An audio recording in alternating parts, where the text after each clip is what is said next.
Well, to give us better insight on the recent events in British politics, we're joined by our correspondent, Said Purazos, joining us from the British capital, London. And we also have Professor of Economics Rodney Shakespeare, who's also with us from the British capital. Let's start off with our very own Said in London. Said, Boris Johnson has, as usual, delivered a pompous speech. We covered that a few hours ago, putting his trust in Truss and saying that Britain is a country with economic strength and Britons will come out stronger from this crisis. Is the future as rosy as Johnson pictured it? The short answer is no. But again, the jury is out on that, given the reality on the ground. As you say, we heard Boris Johnson deliver his farewell speech in the early hours of this morning, with the same pompous way that he has always done, and really not a note of contrition in his speech about all the things that transpired that led to his July 7th resignation, such as the parties at Downing Street, as well as allegations of financial impropriety and bad judgment. By that, of reference, of course, to the Owen Patterson affair, an MP that violated lobbying rules in favor of a pharmaceuticals company, and hiring a MP with a history of sexual misconduct as deputy whip. All those things that brought his downfall. But Liz Truss, despite the fact that we heard Boris Johnson, it's time to put politics aside and unite behind Liz Truss, she is inheriting a very divided conservative party, as we have seen over the past year, at least, how that transpired, how the different party members reacted to the different allegations against Boris Johnson, and an economy that is really faltering. It is effectively in recession, as announced by the Bank of England recently. Inflation that is already in the double digits, expected to go higher, all the way to some estimates to 22 or 24% in the next year.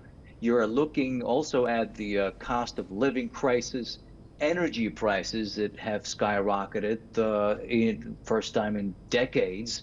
That meaning pushing families, millions of families, individuals into poverty. Britain now being a country where already 10 million people are reportedly living in absolute poverty. You're looking at another 3 million being added to that figure. You're looking at an increase in the number of children who live in relative poverty, among other things. Even the signature policy or agenda of the Conservative Party, the so-called leveling up agenda, which means basically providing areas that feel left out with an opportunity to catch up with the rest of the country. There are economists, observers saying that that also has been a failure, despite the fact that Boris Johnson, as we heard this morning, didn't think so, and instead focused on what he thought was his delivering on his mandate on the Conservative Party manifesto. We also heard him, for example, only focus on the vaccine rollout, as well as his support for the war in Ukraine. Those are the two only things that he talked about at the top of his speech. There was really nothing left to show for him as prime minister in his brief stay at number 10 Downing Street as prime minister. So it's a divided party and a difficult road ahead for Liz Truss. Let's bring in Rodney Shakespeare on the discussion as well. Mr. Shakespeare, taking on the leadership of a country as deep in trouble as the UK is today, is that a blessing or a curse for Liz Truss? Well, the country is now a disaster area, and that has been created by Boris Johnson, who thinks he's Winston Churchill, and Truss, who thinks she's Margaret Thatcher. And because of that, they are incapable, completely incapable of getting out of the situation, which they are going to make worse.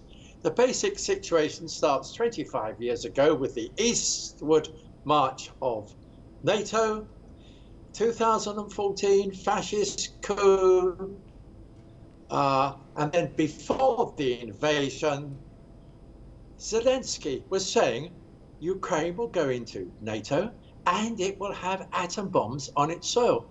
After that, the invasion of Ukraine became inevitable, and neither Johnson now nor Truss nor the Conservative Party, nor the Labour Party, nor the Liberal Party, nor the Scottish Nationalists are waking up to the cause, the big cause of that inflation. Now, Said said somewhere between 20 and 22%, round there, inflation, yes, and helping people with their electricity bills is not going to stop that inflation. So the country is locked in disaster. Truss and the Conservatives have no solution, nor do the others. The only way forward is to address the situation in the first place in Ukraine. Side apart from the economic challenges, Truss also faces the big hurdle of deep divisions within the Conservative Party itself. Does she have enough political support to carry on with her plans to salvage the country? That's a very good question as well, Bardia. I think the numbers speak for themselves. The percentage of the Conservative Party membership vote that she won, it's not really a very wide margin in terms of the number of people who support her. But mind you, these are people who only account for less than 1% of the British population or the electorate that voted for her. Among the parliamentary party, she has support, but we'll have to see what kind of cabinet she will announce later this afternoon. That will give you an idea of if whether or not she is a unifier or a divisive figure, based on the people from the different factions of this deeply divided party she will invite into serving with her in her cabinet as prime minister moving forward, because she has, as I say, a very short runway between now and 2024. If she doesn't deliver, as she said many times in her acceptance speech yesterday, then some of these voices, some of these people, MPs and others who support her now, they're going to turn against her.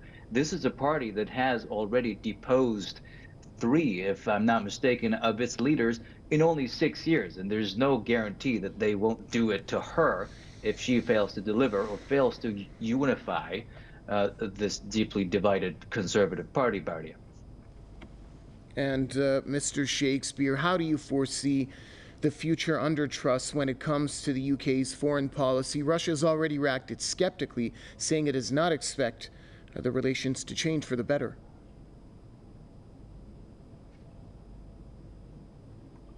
Well, the situation could hardly get worse. But if it can get worse, it will get worse.